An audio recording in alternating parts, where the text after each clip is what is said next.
Assalamualaikum warahmatullahi wabarakatuh. Saya Rudiati Putri dari kampus Universitas Aisyah Yogyakarta, Prodi Administrasi Publik Reguler. Di sini saya akan mengerjakan tugas UAS semester 1 yang sebelumnya saya sudah menyediakan ini.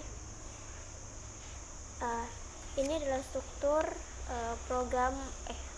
UKM, struktur organisasi UKM Islands Fotografi 2020 di kampus, dan saya akan menjawab 4 soal yang sudah disediakan. Soal yang pertama yaitu aspek koordinasi dan komunikasi yang dilakukan untuk mencapai visi dan misi organisasi. Yang pertama yaitu komunikasi secara efektif, yang sangat dibutuhkan oleh organisasi untuk mencapai visi dan misi organisasi.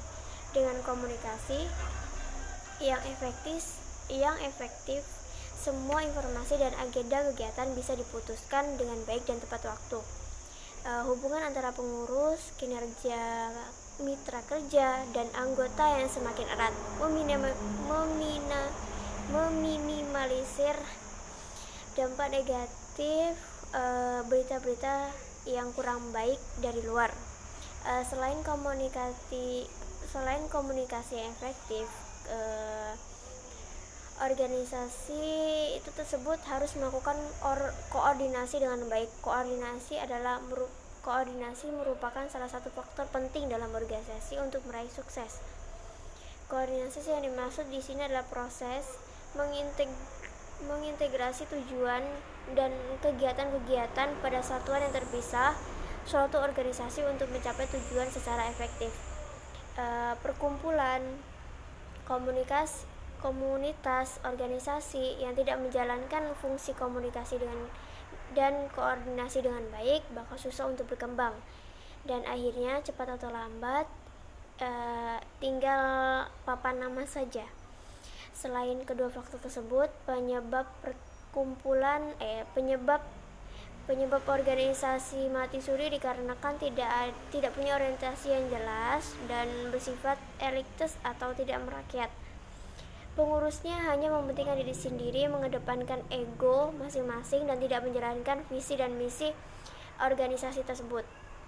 Komunikasi dan koordinasi menjadi faktor penting dalam perkumpulan dalam organisasi UKM tersebut. Komunikasi menjadi motor penggerak dalam organisasi tersebut. Komunikasi dan koordinasi juga menjadi kunci sukses bagi organisasi UKM Islands Fotografi 2020. Yang kedua yaitu etika dan budaya yang dianut dan berlaku dalam organisasi tersebut. Etika dan budayanya yaitu seperti berpakaian yang rapi dan sopan santun, saling mematuhi peraturan yang sudah disepakati dari awal dengan baik dan sopan, saling memberikan contoh kepada anggota yang lain dengan hal baik dalam berperilaku, dalam mengambil tindakan. Yang keempat yaitu saling menghormati sesama anggota. Yang kelima, saling mengkritik atau menegur jika ada teman yang salah dalam mengambil keputusan. Yang kelima yaitu berperilaku dan bertutur sopan santun. Yang soal yang ketiga yaitu jejaring organisasi, seperti apa dan apa saja yang harus dilakukan untuk mengembangkan organisasi tersebut. Antar anggota satu dengan yang lain seharusnya saling berinteraksi berinteraksi yang disebut dengan komunikasi, seperti pembahasan nomor pertama tadi. Dengan komunikasi yang baik adalah komunikasi yang mengumpulkan pendapat di antara pelaku-pelaku yang ada di dalamnya. Langkah awal dalam membentuk komunikasi yang efektif di dalam organisasi ini adalah mengembangkan kepercayaan di setiap tim. Jika masing-masing anggota dapat dipercaya satu sama lain, maka komunikasi akan menjadi saling terbuka. Dengan komunikasi yang lebih terbuka, maka setiap anggota tim akan menjunjung tinggi kejujuran. Kejujuran inilah yang meningkatkan integritas baik pribadi maupun kelompok. Integritas yang baik dapat membuat suasana dalam dalam organisasi tersebut menjadi lebih kondusif. Selain itu, jika di dalam sebuah tim kerja dapat terjalin komunikasi yang efektif, maka waktu kerja akan semakin efektif dan efisien. Hal ini karena masing-masing anggota tim sudah memahami tanggung jawabnya masing-masing. Yang keempat yaitu jelaskan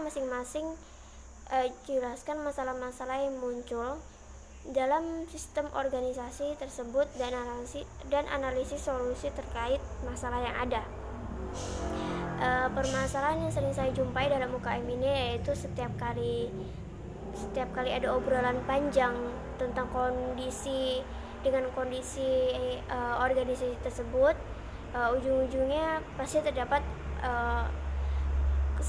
masalah komunikasi yang menjadi problem atau permasalahan mendasar atas berhentinya aktivitas kelembagaan. Keadaan yang berhenti karena hambatan komunikasi menjadi pemicu macetnya kreativitas dan antusiasme anggota atau lembaga, anggota organisasi tersebut.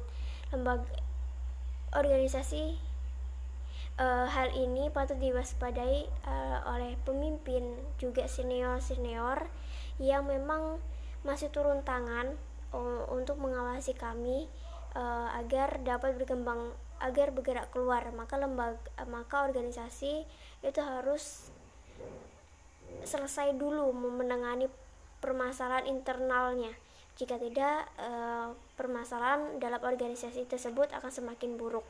Yang kedua yaitu perbedaan pendapat. Ini bisa diselesaikan dengan cara berdiskusi dengan kepala dingin agar mendapatkan